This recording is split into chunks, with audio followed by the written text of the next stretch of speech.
බුදුරජාණන් වහන්සේගේ දන්ත ධාතුන් වහන්සේලා 49යි. ඒ දන්ත ධාතුන් වහන්සේලාගේ 49 තුල බුදුරජාණන් වහන්සේගේ මහා පුරුෂ ලක්ෂණ 4ක් තියෙනවා. ඊළඟට සාමාන්‍ය කෙනෙක්ගේ දත්වල උස් පහත්කම් තියෙනවා. උඩු ඇඳි යටි ඇඳි. සහ දත්වල පළලේ වෙනස්කම් තියෙනවා. ඉස්සරහ දත් ලොකුයි. ඊට පස්සේ ආයෙ චුට්ටක් මැදට යනකොට පුංචි, හක්කේ දත් වෙනකොට ගොඩාක් ලොකුයි. බුදුරජාණන් වහන්සේගේ දළදා වහන්සේලා සමදන්තෝ සමානයි දන්ත ධාතුන්. ඔන්න චත්තාලිස දන්තෝ දත් 40යි. සමදන්තෝ සමානව තියෙනවා. අවිවර දන්තෝ දත් අතර හිදස් නැහැ. පුංචිම හිදසක් වන්නේ. කෙස් ගහක් 7කට පළලා ඒ 7කට පළපු ඒ චූටි කෙස් රොදවත් දතක් අතරින් යවන්න බැරි තරම් දත් අතර හිදස් නැහැ. අවිවර දන්තෝ සුසුක්ඛ දහටෝ සුදුම සුදු පාටයි දළදා වහන්සේලා. එයින් දළදා වහන්සේලාගෙන් දකුණු දළදා වහන්සේ සිළුමිණි මහසෑයේ වැඩ ඉන්නවා අදට. ඒ වගේම එක දළදා වහන්සේ නමක් ජයසේන නාරජු සතුව තිබී මහින්ද මහරහතන් වහන්සේට ලැබී සේරුවිල විල්තර සෝමාවතී විහාරයේ තැන්පත් වුණා. දකුණු දළදා සෑය. ඊළඟට තව එක දළදා වහන්සේ නමක් ගන්ධාරේ අද කන්දහාර කියන ප්‍රදේශයේ එක දළදා වහන්සේ නමක් තැන්පත් වුණා. ඊළඟට තියෙන දළදා වහන්සේ තමයි අද අපි දළදා වහන්සේ දළදා පූජාවලිය, දළදා සිරිත, දළදා ගීතය මේ විදිහට වංශ කතා, පැරණි පුරාණ කතා ඇසුරෙන් කියවෙන දළදා වහන්සේගේ විස්තර, දළදා ඉතිහාසය ඔබට ඉගෙන ගන්න ලැබෙනවා. බුදුරජාණන් වහන්සේ බුදු කිස නිමකොට කුසිනාරාවේ පිරිනිවන් පෑවයින් පසුව රන්දනේ තැන්පත් කරන ලදුව සඳුන්දර සෑයේ දෙවියන්, බඹුන්, මිනිසුන්, මහරහතන් වහන්සේලා සාදුකාර දෙද්දී ඒ චිතකේ තෙමේම දැල් වුණා. තනියෙන් දැල් වුණා. ඇවිලෙන මහ විශාල ගිනි ජාලාවක් චිතකෙන් අහසට නගිනවා. සංගරුවන අතරින් ඉරිදිහෙන් ආකාශයට පැන නැගලා කේම කියන මහරහතන් වහන්සේ අර ගින්දර ඇතුළට ගියා. ඉරිදිහෙන් යන්නේ කය පිච්චෙන්නේ නැහැ.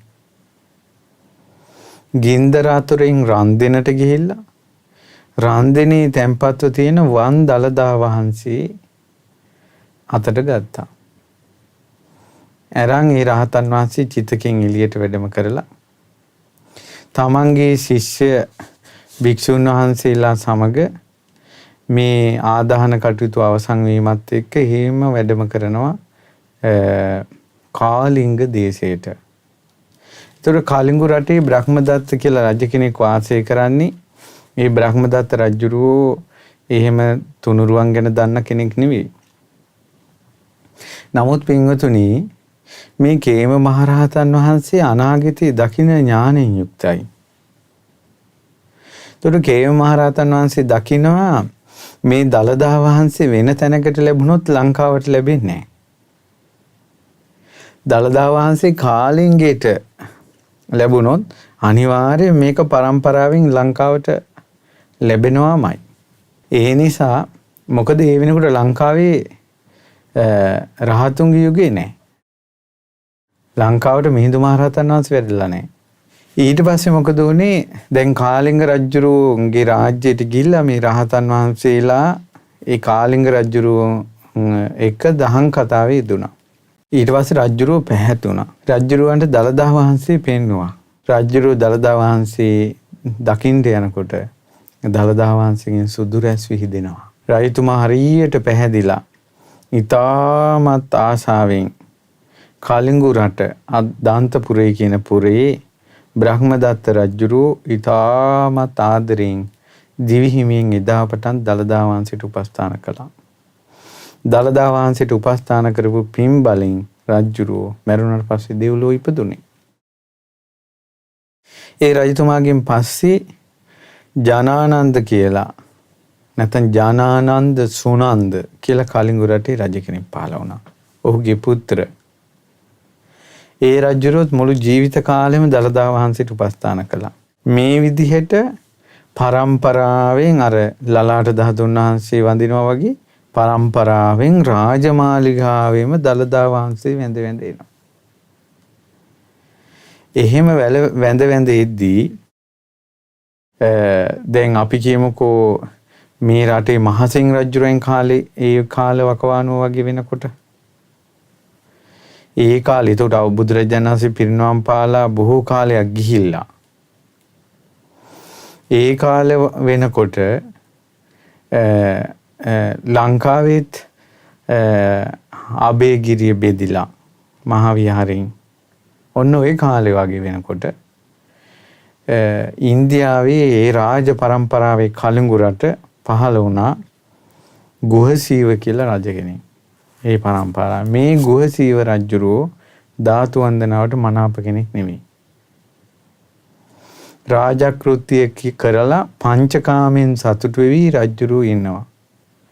ඔහුම රජුරෝ දවසක් සිරියහන් කවුළු ඉන්නකොට නගරයේ දෙස බලාගෙන රාජ මිදුල මැදි මහා සෙනගක් ඇදෙනවා. රජතුමා මේක කීප විටක් දැක්කා. බලනකොට මිනිසුන්ගේ අතේ මල් තියෙනවා, සුවඳ තියෙනවා, නොයෙක් පිරිකර වස්තු. ඊට පස්සේ රජතුමා දැක්ක මේ අර මන්දිරයට යන්නේ. එන යමු බලන්න කියලා මන්දිරයට ගියා. රජුරු එහෙම යන්නේ නැහැ මන්දිරයට. ගුහසීව රජුරු ගොඩාක් කැමති නිගණ්ඨයන්ට.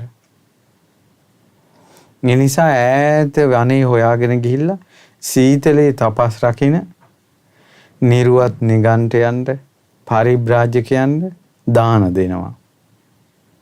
ඔවුන්ට ආරාම හදලා දෙනවා. මාලිගාවේ උත්සව වලට කැඳවන්නේ නිගණ්ඨයෝ. ඊට පස්සේ ඒ නිසා ඒ අර මන්දිරයට ගියේ නැහැ. නමුත් පරම්පරාවෙන් ආපු කට්ටිය ඇමතිවරු දළදා මන්දිරයට යනවා. රජුරෝ මනාප නැහැ. ඒසොර අර මිනිස්සු යන්නේ එක බලා ඉඳලා දවසක් ගිහිල්ලා හොරෙන් බැලුවා. ශ්‍රද්ධාවෙන් වඳින හැටි. බුදු ගුණ කියා දළදා වහන්සේ වඳිනවා. ඊට පස්සේ ගුහසීව රජුරෝ හිමීට ඒ රජුරන් හිත වෙනස් වුණා. මිනිස්සු අතරින් ගියා. ගිහිල්ලා දළදා කරඬුව දිහා බලනකොට දළදා වහන්සේ පේනවා සුදු පාට රශ්මියක් විහිදි කරඬුවේ වැඩ ඉන්නවා.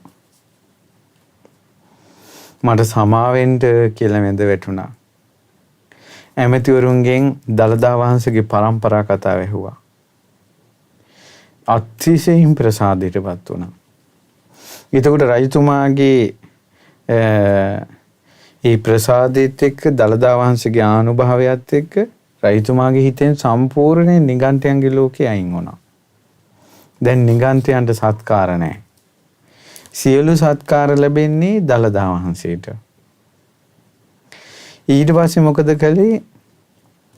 මේ ගෝසී රජුරෝ අප්‍රමාණව දළදා පූජාව අවසරක් පාසා මහා පූජා සෑම මංගල අවස්ථාවකම දළදා වහන්සේ ළඟට ඇවිල්ලා පූජා තියලා පිරිත් කියලා ආශිර්වාද අරන් යන්නේ. ඊට පස්සේ දැන් මොකද උනේ?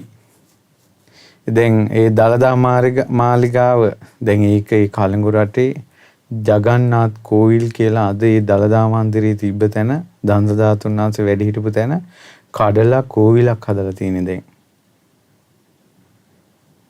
ජගන්නාත් කෝවිල් කියලා. එතකොට දළදා වහන්සේගේ මන්දිරේ ඊටමත් මහාහර සරින් පූජා පවත්වනවා. නිගණ්ඨයට සත්කාර සම්මාන නැහැ. නිගණ්ඨයෝ බැහැර වුණා. මේක ගැන ගොඩාක් වෛර ඇති කරගත්ත නිගණ්ඨයෝ. නිගණ්ඨයෝ කාලිංගෙන් බැහැර වුණා පාටලිපුත්‍රයට. මොකද මේ කාලිංගයේ පාටලිපුත්‍රේ තියෙනවා ඉස්සර ඉඳලාම විටින් විට හටගන්න යුද්ධ. මොකද ධර්මාශෝක රජුරෝ ඡණ්ඩාශෝක විඳිද්දී දරුණුම යුද්ධ කළේ කාලිංගෙත් එක්ක. දරුණුම යුද්ධ කළේ කාලිංගෙත් එක්ක. කාලිංග යුද්ධය කරලා මිනිඔලු විතරයි කියනවා තිබ්බේ. එක කඩුවෙන් ලක්ෂ සංඛ්‍යාත පිරිසක් දෙකට කළා. කාලිංග යුද්ධේ. චණ්ඩාශෝක රජුරෝ කරපු මහා භයානකම යුද්ධේ කාලිංගේ. ඉතින් ඕවා කටකතාවෙන් පැවතගෙන එනවනේ. දැන් මේ වෙනකොට මිහිඳු මහරහතන් වහන්සේ ලංකාවට වැඩිලා ඒ ලංකාවේ බුද්ධ ශාසනය පැතිරිලා අවුරුදු 100 ගාණක් ගිහිල්ලා. ඊට පස්සේ මොකද වුනේ? නිගණ්ඨයෝන්ට දැන් අර පරම්පරාවෙන් ওই පාටලිපුත්‍රේ ඒව දන්නවනේ. නිගණ්ඨයෝ ටික ඔක්කොම පාටලිපුත්‍රයට ආවා. අද පැට්නා. අද කාලේ පාටලිපුත්‍රයට කියන්නේ පැට්නා. ඉස්සර කිව්වේ පාටලිපුත්‍ර නැත්නම් පුෂ්පපුරය. පස්සේ පාටලිපුත්‍රයට ඇවිල්ලා රජතුමා. ඒකට පාටලිපුත්‍රේ රජුරුවන්ගේ නම පණ්ඩුවාසව කියලා. අපි සාමාන්‍යයෙන් කියන්නේ පණ්ඩි රජුරුව කියලා. පණ්ඩුවාසව රජුරුව නිගණ්ඨයන්ට තමයි සත්කාර කර ඉන්නේ. ඉතින් ආර නිගණ්ඨ පිරිසත් ඕකට එකතු වෙලා රජුරුව ඒකට දඹදිව ප්‍රධාන බලවත් රජුරුව පණ්ඩුවාසව රජුරුව. ඒකට කාලිංගෙත් ඉන්නේ සාමන්ත රජ කෙනෙක්. ඒ කියන්නේ උපරජ කෙනෙක්. ඒ රජතුමාගේ යටතේ ඉන්නේ. ඊට පස්සේ ගිහිල්ලා කිව්වා මේ පණ්ඩුවාසව රජුරවන්ට අහස පොළව නොහුලන දෙයක් සිද්ධ වෙනවා.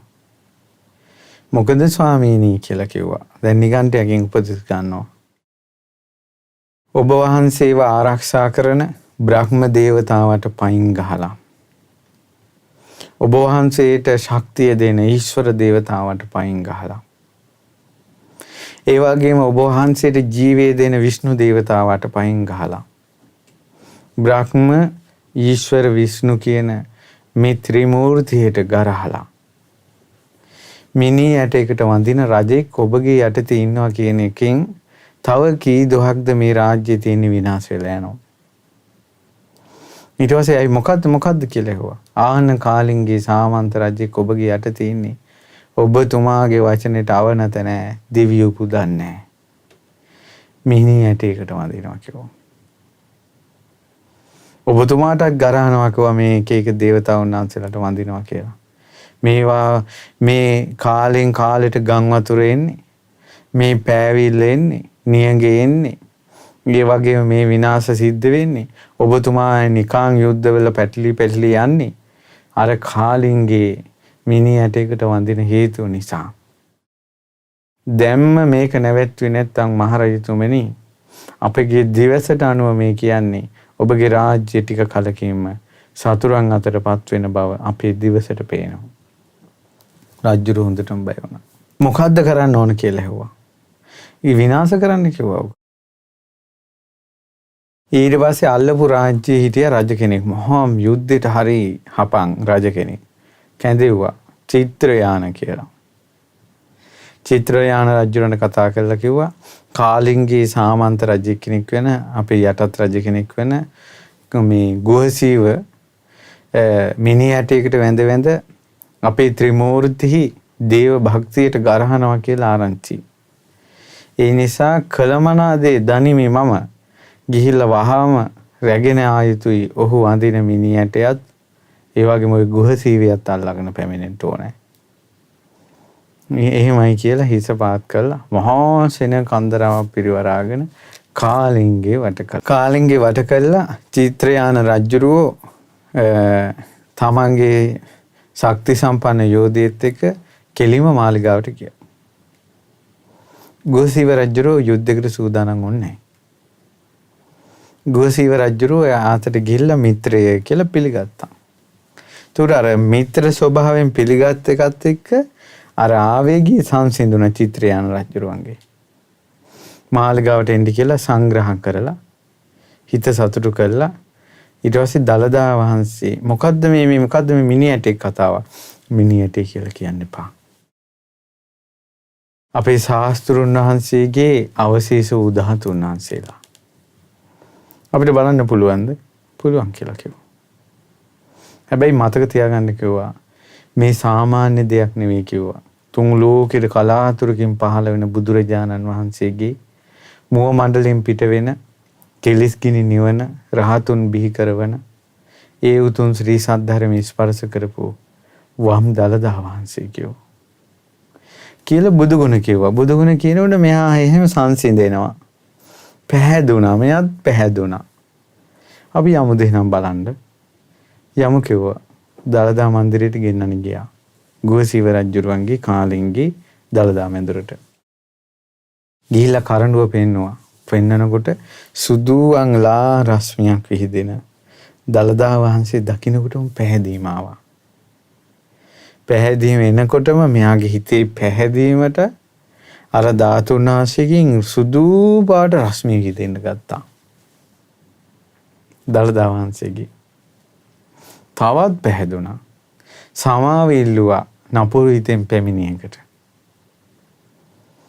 ඊට පස්සේ චිත්‍රයාන රජුරෝ ඒ විදිහට සමාව ඉල්ලලා ගෝසිව රජුරොත් එක්ක එතරම් කතා කරගත්තා. දැන් මේ ආනුභාවය අපේ රජතුමාට ඒත්තු ගන්නවට අමාරුයි. පාණ්ඩුවාසව රජුරවන්ට. ඒ නිසා ගෝසිව රජතුමනි අපි යමු. දළදා වහන්සේත් වඩම්මගම යමු. එහෙම ගිහිල්ලා දළදා වහන්සේගේ ආනුභාවයටම ওই පාණ්ඩුවාසව රජුරෝ දළදා වහන්සේට හිස නමනවා කියන එක ඒකාන්තයෙන් සිද්ධ වෙනවා. මොකද මෙච්චර යටත් විජිත තේද්දි යටත් රාජ්‍යයන් තේද්දි මේ රට ආක්‍රමණය කරන්න නපුරුම කෙනා විදිහට මාව එව්වේ. මේ පාණ්ඩුවාසව රජුරෝ. මමත් දළදා වහන්සේට හිස නැමුවා කියන්නේ අනිවාර්යයෙන්ම පාණ්ඩුවාසව රජුරෝ හිස නවනවාමයි කිව්වා දළදා වහන්සේට. එතකොට අපිට කතා බහ කරන්නේ නැතුව රජතුමාගෙම ඇති වෙන පැහැදීමෙන් මේ ප්‍රශ්නේ විසඳ ගන්න පුළුවන්. නැත්තම් අනුතරක් වෙන්න පුළුවන් මේ රාජ්‍යයට. ගෝසිව රජුරු කිව්වා එහෙනම් මොකක්ද දැන් කරන්න ඕනේ? නිසා ඔබතුමාත් මාත් එක්ක යමු. දළදා වහන්සේත් අපි වඩාමම කිව්වා. වෙනම රථයක් සරසලා මලින් සරසලා වත් ඒවා කරන්න පිරිස අරගෙන දළදා වහන්සේ රථේ වඩා හිඳවලා වන් දළදා වහන්සේ. දැන් මේ දළදා වහන්සේ කියන්නේ මතක තියාගන්න නුවර දළදා මැදුරේ වැඩ සිටින දළදා වහන්සේ ලංකාවට වඩම්මන්න කලින් ඉන්දියාවේ කාලිංග දේශයේ සිද්ධ වෙච්ච සිද්ධියක් මේ කියන්නේ. මේ වෙනකොට තුන් හිතකවත් කාගේවත් අදහසක් නැහැ මේ දළදා වහන්සේ ලංකාවට දෙන්න. ඊට පස්සේ ඔන්න දළදා වහන්සේ වඩම්මගෙන පාටලිපුත්‍රයට ආවා. උතුම් පූජා පවත්වා. ඊට පස්සේ රජතුමා ඉදිරියට කරඬු අරගෙන චිත්‍රයාන රජුව ආවා. හරෙන් ගෝසිව රජුව ඉන්නවා. ඉතින් මහා හයියෙන් කෑ ගැහුවා රාජ සභාවේ. තොපි පැමිණි එක හොඳයි කියලා. නිගණ්ඩ පිරිස එක පැත්තක ඉන්නවා රාජ සභාවේ. ඊට පස්සේ කිව්වා මේ දළදා වහන්සේ වැඩමගෙන ආවා කිව්වා. දළදා වහන්සේ කතාවක් මෙතන නැහැ කිව්වා. අපිට විරුද්ධව ඔය කරන අපේ ආගම පසෙක දාලා මේ ත්‍රිමූර්තිය බැහැර කරලා මේ අපේ දහම මේ පැත්තකට ඇද දාලා මුළු රාජ්‍යයක්ම මිනිහටකට වඳිනවා කියන චෝදනාව ගුහසීවන ඔබට තියෙනවා. ඒ නිසා අපේ ස්වාමී වූ ආර්ය වූ නිගණ්ඨයන්ගෙන් මේ අහන්නේ. දැන් නිගණ්ඨ පිටිසට තමයි මෙයාගේ සත්කාරය. සිංහාසනේ නැගිටලා හිස පාත් කළා කිව්වා. මිනිහටයක් ගෙනලා තියෙන මොකද්ද කරන්නේ? මොකද්ද කරන්නේ කියලා කතාවක් නැහැ කිව්වා. අපි කළ මනාදේ දන්නේමි කිව්වා. ඉතින් ස්වාමී මොනවද කරන්න ඕනේ කිව්වා. මේක විශාල ගිනි අඟුරු වලක්. කිහිරි ගිනි අඟුරු වලක් හදලා ඒ ගිනි අඟුරු වලට මේක දාලා පිච්චෙන්න ආරින්න කිව්වා. එහෙමයි ස්වාමී කිව්වා. සේවකේනි අපේ මේ ආර්ය නිගණ්ඨවරු කියපු කාරණාව කරන්න ඕන දැන්. දැන් මේ තීර්ථකයෝ කියන කතාවට රජු නැවුණා. ගෝසිව රජුට කර කියා ගන්න දෙයක් නැහැ. නමුත් ලොකු විශ්වාසයක් දළදා වහන්සේ ගැන තියෙනවා. චිත්‍රයාන රජුරන්ට කරගන්න දෙයක් නැහැ. හැබැයි ලොකු විශ්වාසයක් දළදා වහන්සේ ගැන තියෙනවා. නිහඬ වුණා. විශාල ගිනි ගොඩක් හදලා ඒ ගිනි ගොඩෙන් බුරා ගිනි නැගෙනවා. නැගෙද්දින් ඒවා ගිනි ගොඩක් හදලා අර දළදා වහන්සේ කරඬුවත් එක්කම ගෙනියලා චූටි කරඬුවක් ඒ කරඬුවත් එක්කම ගෙනියලා කරඬුව ඇරලා මෙහෙම විසිකකලා ගිනි අඟුරු වලට. දළදා වහන්සේ මෙතනින් කරඬුවෙන් පිටතට නිකුත් වෙනකොටම ගිනි අඟුර වල මැදින් නෙළුම් මලක් මතුවුණා. විශාල නෙළුම් මලක් මතුවෙලා ඒ නෙළුම් මල මුදුනේ හරියට නෙළුම් මලේ රොංගණ්ඩ පැමති බඹරෙක් කැරකෙනවා වගේ ඒ නෙළුම් මලේ මැද සුදු පාට රාජහංසෙක් වගේ දළදා වහන්සේ කැරකෙනවා. ගිනි අඟුරු වලේ මතු වුණ නෙළුමේ මිනිස්සු සාදුකාර දෙන්න ගත්තා. අමාත්‍යවරු විශ්මයෙන් බලාගෙන හිටියා. ගුහසීව රජුත් චිත්‍රයාන රජුත් මහා අමාත්‍යයත් මහත්සේ විශ්මයටපත් වුණා. සාදුකාර දුන්නා. ඊට පස්සේ දැන් පෙළහර පෑවනේ. දැන් චිත්‍රයාන රජුරෝ දන්නවා. චිත්‍රයාන රජුරෝ දළදා කාලිංගයේදී ඉස්ලාම හිස නැමුවේ දළදා වහන්සේ අහසට පැන නැගිලා රැස් විහිදුණා. ඊට පස්සේ තමයි අනිවාර්යෙන් හිතුවේ මේ දළදා වහන්සේට හානියක් වෙන්නේ අපි ගෙනියමු පාටලිපුත්‍රයට කියලා. දැන් තවත් සපතයේදී සිද්ධ වෙන බව. ඇයි ගිනි අඟුරු වලට වැටුන්නේ නැහැ දළදා වහන්සේ? ගිනි අඟුරු වලින් නෙළුමක් මතුවුණා. එතකොට නිගණ්ඨයෝ කිව්වා රජතුමනි මෙහෙම දෙයක් නෙවෙයි. මේක 아무තු මේ මිනිහටයක්. ඒ නිසා මේක මේ මොකද්ද? කිනිහිරේ තියලා යකුලෙන් තලන්න ඕන. යකඩ කිනිහිර මත තියලා යකුලෙන් තලන්න ඕනේ. ඒක තමයි කුඩු වෙන්නේ. මේ ගින්දරට දාලා මේක හරියන්නේ නැහැ. ඊට පස්සේ සේවකයන්ට මේ කියන දේ කරපල්ලා. දැන් රජතුමා දෙඩිවම ඉන්නවා මේවා දැක. ඊට පස්සේ දළදා වහන්සේ නිලුම් මලින් දළදා වහන්සේ ගත්තා. මේ ඔක්කොටම පවරනවා චිත්‍රයානට ගෝසික රජුරන්ට කියනවා ගනිලා කරඬුවට කියලා. දැන් රජුරු කියන දේ කරනවා. දළදා වහන්සේ ආයෙ අරගෙන කරඬුවේ තිබ්බා. ඊට පස්සේ අරගෙන කිනිහිර මත තියලා දැන් නිගණ්ඨයෝ තමයි ස්වාමී. ඒකේ අධිපතිවරු දැන් කිනිහිරේ තියලා යා මේ අර යකඩ කුළු ගෙඩිය දැන් උස්සලා ගහන්න දෙපැයි. යකඩ කුළු ගෙඩිය උස්සලා ගහ මේ උස්සනකොටම අර කිනිහිරේ ඇතුට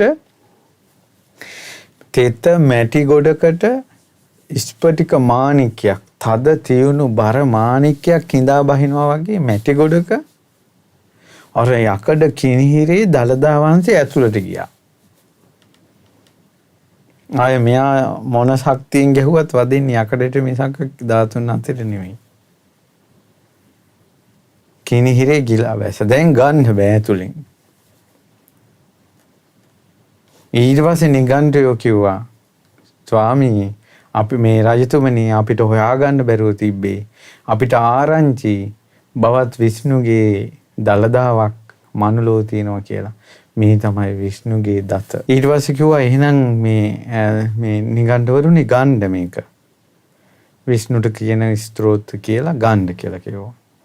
ඊට පස්සේ විෂ්ණු දෙවියෝ වෙනුවෙන් තියෙන ස්තෝත්‍ර යාදිනී ඔවුන්ගේ තපස් ක්‍රමය ඔක්කොම කරනවා අර යකඩේ ළඟ. ඒක හරියට දිඹුල් ගහකින් මලක් පතනවා වගේ.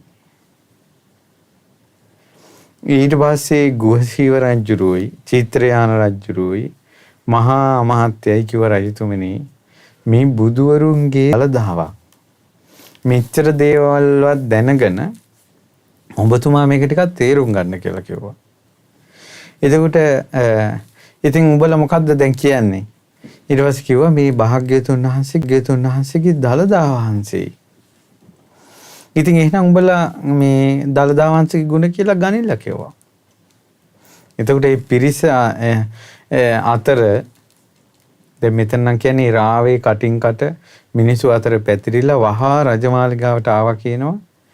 අනේපිඩු සිටුතුමාගේ පරම්පරාවට නෑදෑකම් කියන මුණුබුරු පරම්පරාවේ අවුරුදු ගණනාවක් 100 ගානක නෑදෑකමක් තියෙන. දැන් අපි ගත්තොත් ශාක්‍ය වංශයේට අවුරුදු 100 ගානක අවුරුදු 1000 ගානක නෑදෑකමක් සිංහලයන්ට තියෙනවනේ. සිංහලයෝ දන්නේ නැති වුණාට අනේපිඩු සිටුතුමාගේ පරම්පරාවේ සුදත්ත කියලා තව එක්කෙනෙක් හිටියා මුණුබුරේ. ඔහු හරියට භාග්‍යතුන් වහන්සේට පැහැදිලි හිටපු කෙනෙක්. බුදුගුණ නිතර මානසිකාර කරන කෙනෙක්. ඔහු පැමිණිලා කිනිහිර ළඟ වැඳ වැටිලා නමෝ තස්ස භගවතු වරහතෝ සම්මා සම්බුද්දස්ස. නමෝ තස්ස භගවතු වරහතෝ සම්මා සම්බුද්දස්ස. නමෝ තස්ස භගවතු වරහතෝ සම්මා සම්බුද්දස්ස කියලා භාග්‍යතුන් වහන්සේට වන්දනා කළා. ස්වාමීනි භාග්‍යතුන් වහන්සේ දීපංකර පාද පත්මේ මුල ඔබ වහන්සේ විවරණ ගත්තා පටන් දාන පාරමිතා දාන උපපාරමිතා දාන පරමත්ත පාරමිතා සීල පාරමිතා නික්කම්ම පාරමිතා ප්‍රඥා අධිෂ්ඨාන සත්‍ය ආදී දස පාරමී දස උපපාරමී දස පරමත්ත පාරමී පුරමින් ඔබ වහන්සේ සකල ලෝක සත්වයාගේ හිතසුව පිණිස පහළ වූ උතුම්ම ශාස්ත්‍රඥ වහන්සේ ලෝකයට කරුණාවෙන් වැඩි ඔබ වහන්සේ අරහං සම්මා සම්බුද්ධ ආදී අනන්ත ගුණයන්ගෙන් යුක්තයි. පුරුෂයන් දමනය කරන ගුණයෙන් යුක්තයි.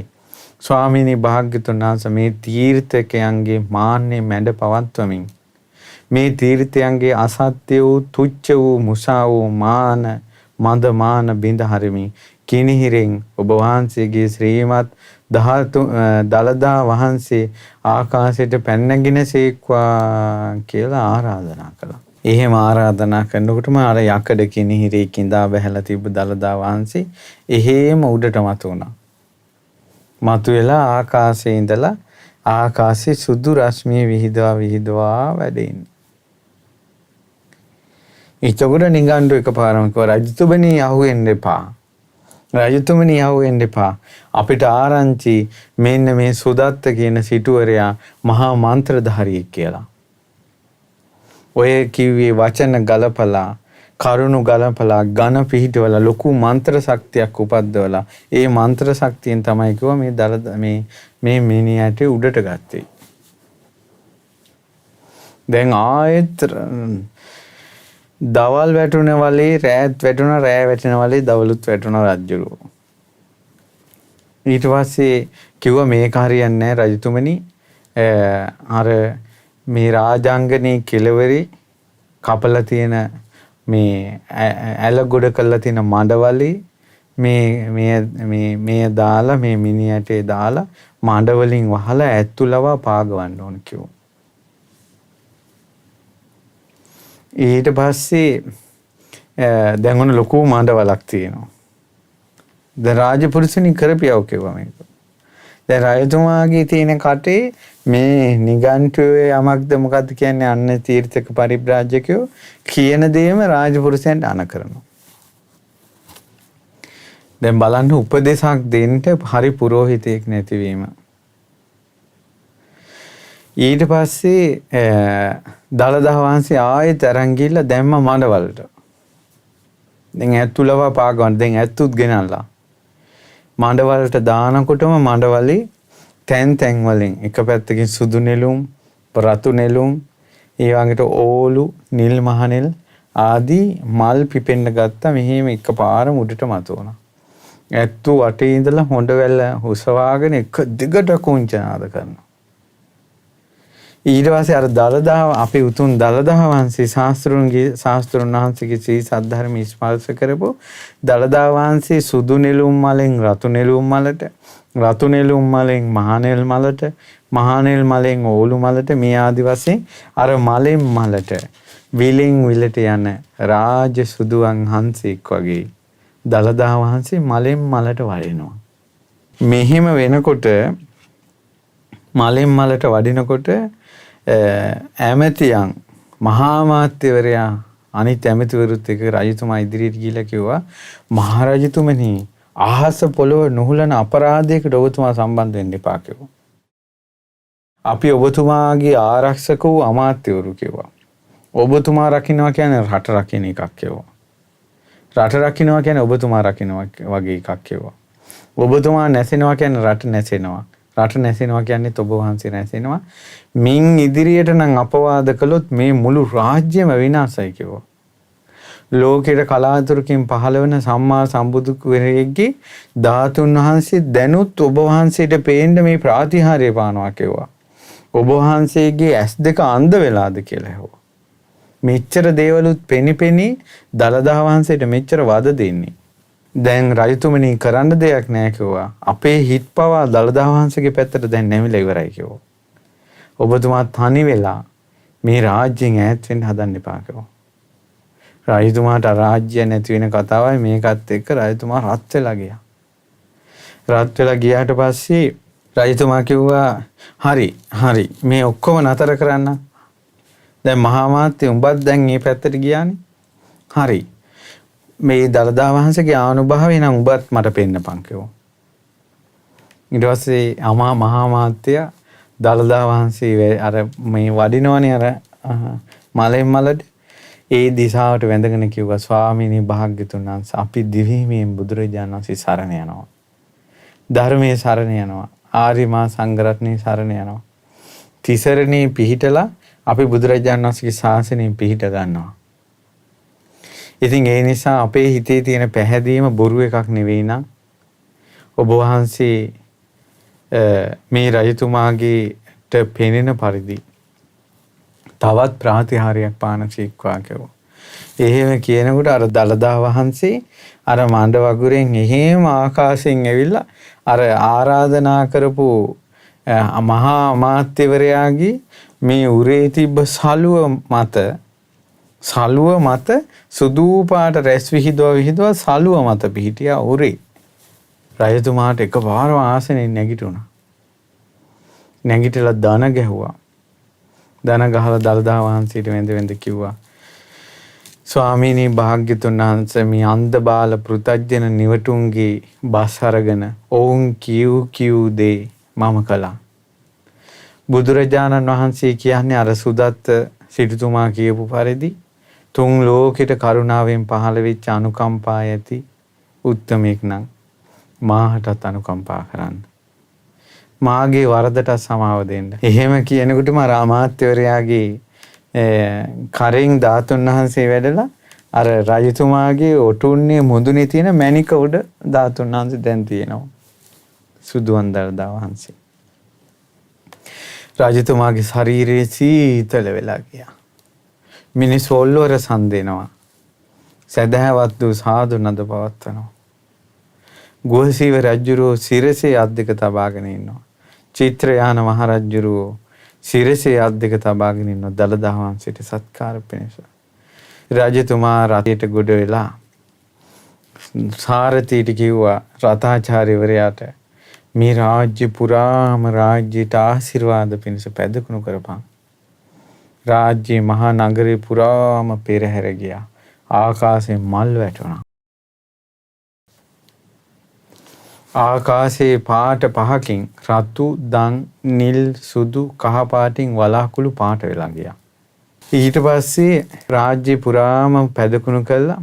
ඉක්මනට මන්දිරයට වඩම්මගෙන ඇවිල්ලා සිංහාසනයේ උඩ තැන්පත් කරලා ඉක්මනට මන්දිරයක් වෙන් කරලා මන්දිරේ දළදා වහන්සේට වැඩ ඉන්න සුදුසු පරිදි හදලා වැඩන්සේ ඔන්න දැන් පාටලිපුත්‍රයේ දළදා මැදුරක දැන් වැඩ ඉන්නවා. මේ විදිහේ මහා දැන් චිත්‍රයාන රජුරෝ දැන් පාටලිපුත්‍රයේ ගෝසීව රජුරෝ පාටලිපුත්‍ර. ඊට පස්සේ දැන් ආරංචි වුණා කීරධාර කියලා ආක්‍රමණික රජ කෙනෙකුට ප්‍රාතිහාර්ය පාන යම්කිසි වස්තුවක් පාටලිපුත්‍රයේ රජුරෝ ළඟ තියෙනවා කියලා. ඊට පස්සේ එයා කල්පනා කළා ආක්‍රමණය කළා මම ඔක ගන්න ඕන. ඊට පස්සේ කීරධාර රජුරෝ පාටලිපුත්‍රය ආක්‍රමණය කරන්න ආවා. ඊට පස්සේ මේ පණ්ඩුවාසව රජුරෝ යුද්ධයට හරි මනාපයි.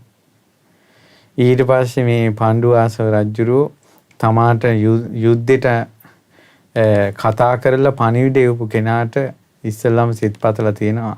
මට ඊටමත් කනට මිහිරි පණිවිඩයක් ගෙනපු නුඹේ මුකේ මහනෙල් මල් පිපියන් කියලා. ඊට පස්සේ උඹගේ රජාට කියපන් එන්න කියලා යුද්ධෙට ගියා. පාණ්ඩුවාසව රජුරෝ යුද්ධයේදී අතිශයින් දක්ෂව ඒ යුද්ධේ මෙහෙवला මේ පිටුපස්සට හැරෙන්නේ නැතුව ඉස්ලූලු අත කීරධාර රජුරන්ගේ සේනාව පළව හැරියා. මේ සිද්ධියත් එක්ක රජතුමා රාජ සභාවේ කතා කළා මේ දළදා වහන්සේ ඇත්තටම අයිති ගුහසීව රජුරවන්ට. ඒ නිසා අපේ රට ඉතින් කොයි විදිහට ආක්‍රමණවලට ලක් වෙයිද දන්නේ. මෙතෙක් කාලයක් කිසිම ආක්‍රමණයක් නැතුව ගෝසිව රජුට දළදා වහන්සේ අහිංසක වන්දනා කළා. අපි ඒවා සිහි කරන්න ඕන. ඒ නිසා දළදා වහන්සේත් රැගෙන මහා පෙරහැරින් ගෝසිව රජුන්ට ආයෙත් කාලිංගිට යන්න අවසර දෙනවා කියලා.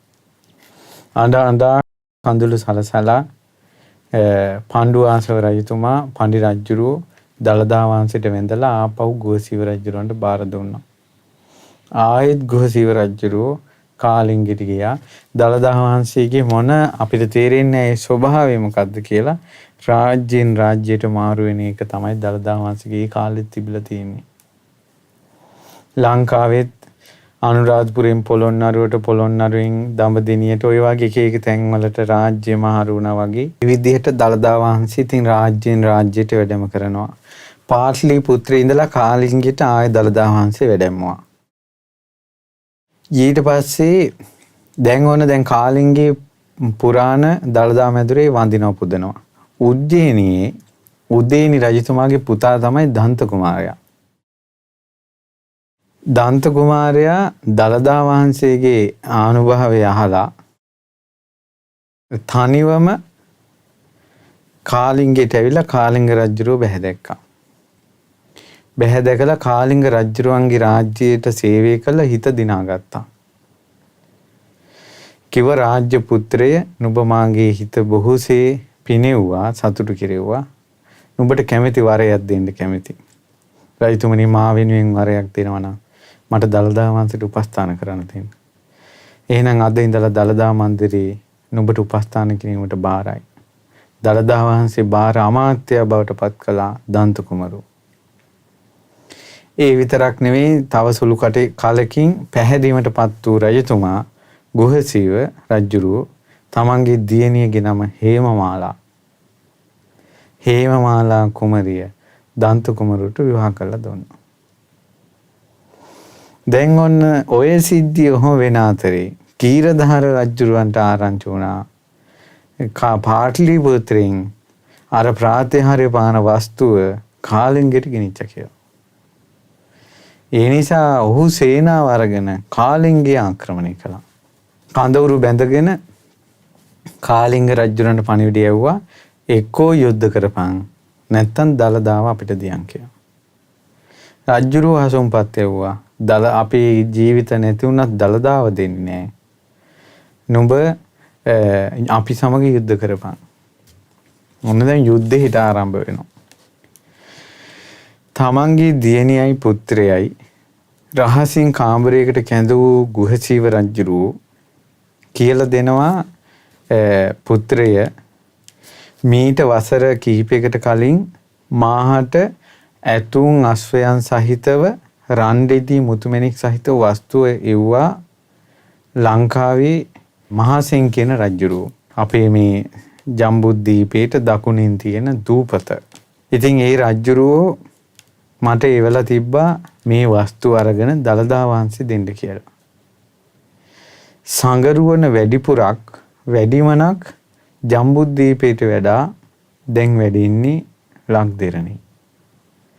ඒ නිසා මේ දළදා වහන්සේ ලක්දිරණට සුදුසුයි. මොකද පින්වුතුනි මේ කාලේ හරියට මහසිංහ රජුරෝ මේ ධාතුන් වහන්සේලා හොයලා තියෙනවා මේ ජේතවනාරාමේ තැන්පත් කරන්න. ජේතවනාරාමේ හදලා රජුරන් තිබ්බ ලොකු මේ අභියෝගයක් තමයි කියනවා ධාතුන් වහන්සේ නමක් හොයාගන්න එක. ඒ ගොඩාක් ධාතුන් වහන්සේලා මහා විහාර භික්ෂුන් වහන්සේලා සතු වෙන තිබ්බේ. රජතුමා මහා විහාර භික්ෂුන් පළව හැරියානේ. මහා විහාරයේ සීමාව ඉගිල්ලීමක් පිණිසමනේ ජේතවනාරාමේ හැදුවේ. ඒතකොට කවුරුත් ධාතුන් වහන්සේ නමක්වත් රජතුමාට දෙන්න මනාප නැහැ. රහතන් වහන්සේලා ඉදිරිපත් වෙන්නෙත් නැහැ. ඉතින් ඒ නිසා තමයි පිට රාජ්‍යවලට දූතයෝ යවි ධාතුන් වහන්සේලා එවන්න කියලා. නමුත් කාලිංග රජුරෝ ලංකාවට එව්වේ නැහැ දළදා වහන්සේ. නමුත් ටික අවුරුද්දක් දෙකක් ගියාට පස්සේ තමයි මේ අවුරුදු කිහිපයක් ගියාට පස්සේ තමයි මේ ප්‍රශ්නයක් දැන් ආවේ. දැන් කාලිංගය ආක්‍රමණය කරන්න හදනවා කීරධාර. ඊට පස්සේ මොකද කළේ? දන්ත කුමාරයාට හිමිමාලාවටයි කිව්වා දළදා වහන්සේ රහස්ගතව මාලිගාවෙන් අරන් යන්න. අරන් ගිහලා රහස්ගත තැනක තියලා මේ යුද්ධය තීරණාත්මකයි. අපි පරදින්න යන ගමනක් නෙවෙයි. නමුත් තීරණාත්මකයි. යම් හේකින් අපි පෙරදුනොත් නුඹලා මේ රාජ්‍යෙම සංගවාගෙන ඉන්න දළදා වහන්සේ අපි මේකෙන් දිනනවා අපිට ප්‍රශ්නයක් වෙන්නේ. නමුත් යම් හේකින් අපි පෙරදුනොත් දළදා වහන්සේ සතුටුන දෙන්න එපා. ඒ නිසා දළදා වහන්සේ අරගෙන නුඹලා නෙව් නැගිලා ලංකා දූපතට ඵලයල්ලා. ස්වාමීනි පුළුවන් ද අපිට මේ දළදා වහන්සේ රකින්න එහි ඉඳීද? මට හසුම්පත් වෙලා තිබුණා මහසිංහ රජුරෝ. ඒ නිසා මට විශ්වාසයි ලංකාවේ දළදා වහන්සේ රැකිනවා. පුත්‍රයන් නුඹලා ඵලයල්ලා. මම මේ කරන යුද්ධයටත් වැඩිය තීරණාත්මකයි නුඹලා දළදා වහන්සේ රැකගෙන යන එක. ඒ නිසා මගේ කටයුත්ත දෙවෙනි තැන තියෙන නුඹලා මේක පළවෙනි කටයුත්ත කරගනින්න. අවවාද දුන්නා. ඊට පස්සේ හේමමාලා දන්ත කුමරු වේස්මාරු කරගෙන දළදා වහන්සේත් අරගෙන කැලේකට ගොඩ වුණා. ඒ කැලේ වැලි ගොඩක කැලේ අයිනේ ගලාගෙන යන නදියේ අයිනේ සුදුවන් වැලි අතර කරඬුව තියලා වැලි වලින් සෑයක් හැදුවා. වැලි ගොඩක්. ඒට වඳමින් පුදමින් ලඳු කලාවේ සැඟවිලා ඉන්නවා. දැන් හේමමාලා දන්ත කුමරු. ඊට පස්සේ යුද්ධෙට ගියා ගුහසිව රජුරු. යුද්ධෙන් ගුහසිව රජුරු පරාජයටපත් වුණා. ඔහුගේ ජීවිතේ නැති කළා. කඩුපාරෙන් හිස සිඳුණා. සේනාව ඉස්ලූලු අත ගියා. චාර පුරුෂයන් දන්ත කුමරුට පණිවිඩ දෙවුවා. යුද්ධෙන් රජතුමා පෙරදුනා කියලා. ඊට පස්සේ වහ ඇඳුම් ආයිත්තන් හොයාගෙන සූදානම් වුණා ලක්දිරණට යන්න. ඊට පස්සේ දැන් මේ අය දළදා වහන්සේත් අරගෙන ආයෙ ලඳු කැලෑවක හැංගිලා ආයෙත් වැලි තලාවේ අර විදිහට එයාලා හිතුණ දේ නේ ඉතින් වැලි සුදු වැලි උඩ කරඬුව තියලා වැලි වලින් වහනවා. මෙයාලා පළතුරු ටිකක් කාලා වතුර ටිකක් නාගෙන ගොඩට ඔය අතරේ පණ්ඩු ආස කියලා නාගයෙක්. ඔය අතරේ පණ්ඩු ආස කියලා නාගයෙක් නාග ලෝකයෙන් මතුවි නදියේ සිස්සේ දිය කෙලි කරමින් නාග සැපයෙන් වාසය කරනවා. ඔහු දැක්කා අර වැලි ගොඩෙන් රැස් විහිදෙනවා. සාමාන්‍ය ධාතුන් වහන්සේලාගෙන් විහිදෙන කිරණ ශක්තිය ආනුභාවයේ සාමාන්‍ය මිනිසුන්ට වැඩි අමනුෂ්‍යයන්ට පේනවා වැඩි. දෙවියන්ට අමනුෂ්‍යයන්ට පේනවා වැඩි. නාගයින්ට පේනවා වැඩි. ඉතින් පේනුණා අර වැලි ගොඩෙන් රශ්මියක් විහිදෙනවා. ඊට පස්සේ මෙයා තව බැලුවා ඇතුළ බාහුවට කරඬුවක්. තව බැලුවා. බලනකොට ධාතුන් වහන්සේ අනේ භාග්‍යතුන් වහන්සේගේ ධාතුන් වහන්සේනේ කියලා කරඬුව ගිල්ලා. ගිල්ල ගඟ ඇතුළෙන්ම ගියා. අතුරුදහන් වුණා. මහා මේරුවේ ඇතුලේ මැණික් වැලි මත දරණ ලාගෙන හිටියා කියලා තමයි කියන්නේ. නාග ලෝකේ. හැබැයි මේක මේ තව තියෙනවා. මේක කලින් කිය යුතු දෙයක් තියෙනවා. ඊට පස්සේ ඒ තමයි දැන් වැලි ගොඩේ දැන් ධාතුන් වහන්සේලා තියලා වඳිනවනේ හේමමාලා දන්ත කුමරු දැන් හැංගිලා ඉන්නේ. දැන් මෙයාලට හිතා ගන්න බෑ දැන් කොහොමද ලංකාවට යන්නේ කියලා. ඔහොම ඉන්නකොට රහතන් වහන්සේ නමක් ආකාශයෙන් වඩිනවා. ඒ රහතන් වහන්සේ දැක්ක වැලි ගොඩින් රැස් වීදෙනවා. ඒ රහතන් වහන්සේ ආකාශයෙන් බිමට වැල්ලා දළදා වහන්සේ දිවසින් දැකලා ඒ වැලි ගොඩට වන්දනා කළා. ඒකට වැලි ගොඩට වන්දනා කරගෙන ඉන්න රහතන් වහන්සේ දැකලා හේමමාලා දන්ත කුමරු අර ලඳු කැලෑවේ මතු වුණා. ස්වාමීනි කියලා සංඝයාට වන්දනා කළා. ඊට පස්සේ කිව්වා දළදා වහන්සේ නම් හොඳට රැක ගන්න කියලා. රහතන් වහන්සේ දන්නවනේ සිද්ධිය. ඊට පස්සේ කිව්වා මේ ඔබ යන ගමන ඉතාමත් සුබයි. ඔබ යන ගමන බොහොමත් යහපතයි. ඒ නිසා දළදා වහන්සේ මනාව වඩම්මන්ට යම්සේ ඔබට ගැටලුවක් කරදරයක් වුණොත් එහෙම මාව සිහිපත් කරන්න කියලා රහතන් වහන්සේගේ නම කිව්වා. ඉතින් මේ වංශ කතා කිසිම තැනක ඒ රහතන් වහන්සේගේ නම නැහැ. ඊට පස්සේ තමයි ඔය එක දවසක වැලිගොඩෙන් ඔහොම දැන් යන ක්‍රමයක් මෙයා හොය ඉදින් තමයි අර නාගයා කරඬුව ගිලලා. දැන් මෙතනින් පිටත් වෙන්න වැලිගොඩ මෑත් කළ කරඬුව බලනවා කරඬුව නැහැ. හඬා වැළපුණා. ඇයි රජතුමා කියවනේ තමන්ගේ රාජ්‍යයටත් වැඩිය ධාතුන් වහන්සේ රකින්න එකයි පළවෙනි වගකීම කියලා. මේ අයට කරගන්න දෙයක් නැහැ. එකම එක විසඳුමයි තිබ්බේ. මොකද්ද? අර රහතන් වහන්සේ සිහි කරන එක විතරයි. මේ රහතන් වහන්සේ සිහි කළා. සිහි කරනකොට මුන්නාසගේ දිව්‍ය ශ්‍රවණේට දිව කනට ඇහුණා තමාගේ සිහි කරන ඒ උපාසක යුවල. උපාසක උපාසිකාව. උන්වහන්සේ ආකාශයෙන් වැඩම කළා. ඇයි පුත්‍රය? ස්වාමිනී දළදා වහන්සේ නෑ. දිවසින් බැලුවා. නාගයෙක් ගිලලා. ඊට පුත්‍රේ නාගයෙක් අරගෙන ගිහිල්ලා බය වෙන්න මම කරඬුව ගෙනත් දෙන්නම් කියලා. ගිහිල්ලා ඊටමත් බියකරු ගුරුළු වේශයක් මවාගෙන අර නාගයා ඉදිරියේ පෙනී හිටියා. ගුරුලා දකින්නවා කියන්නේ බයට ඇස් පුපුරන නයින්ගේ. හරියට බය වුණා නයා. ඊට පස්සේ කිව්වා කරඬුව දියන් කියලා. ඊට පස්සේ කිව්වා අනේ ධාතුන් වහන්සේලා වැඳලා අපිට පින් කරලා මනුස්ස ලෝකෙ උපදින්න ඕන. නයින්ගේ වෙන අභිමතාර නිවන් දකින්න ওই කතා නයින්ගේ නෑනේ. නයින්ගේ තියෙන්නේ මනුස්ස ලෝකෙම එන එක විතරයි.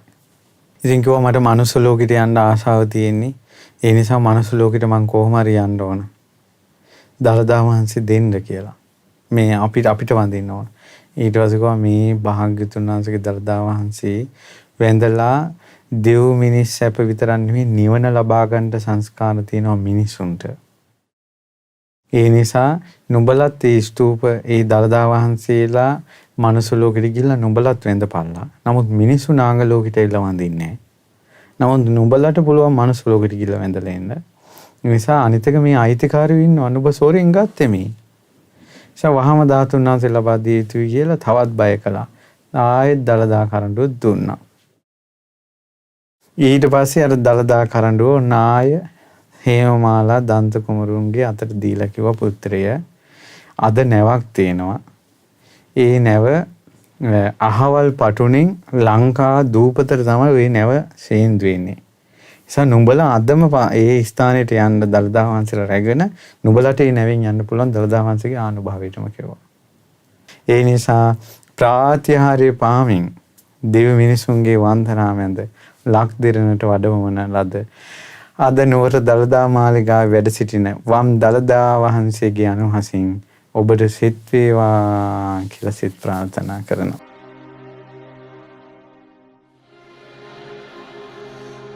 සතුරු මිස දිටු බලය පරදා අහසේ පෙළහර පාමිනේ නුවර දළදා මැදුරේ වැඩ හිඳ